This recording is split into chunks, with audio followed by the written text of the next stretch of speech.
டாஸ்மாக் நிறுவனத்தில் நடைபெற்றுள்ள 1000 கோடி ரூபாய் ஊழலுக்கு பொறுப்பேற்று திமுக அரசு பதவி விலக கோரி சட்டப்பேரவையில் அதிமுக உறுப்பினர்கள் முழக்கம் எழுப்பினர்.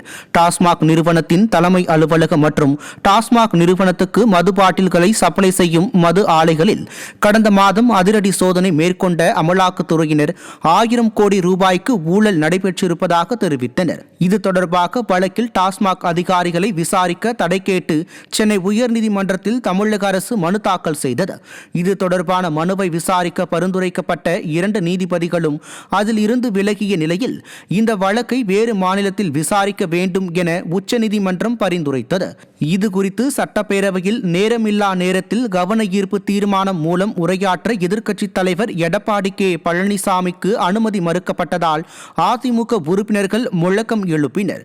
டாஸ்மாக் முறைகேடு தொடர்பாக பதாகைகளோடு முழக்கம் எழுப்பிய அதிமுக உறுப்பினர்களை திங்கட்கிழமை ஒருநாள் சஸ்பெண்ட் செய்வதாக பேரவைத் தலைவர் அறிவித்ததால் ஒட்டுமொத்த அதிமுக உறுப்பினர்களும் தமிழக அரசுக்கு எதிராக முழக்கங்களை எழுப்பியதுடன் கூட்டாக வெளிநடப்பு செய்தனர்.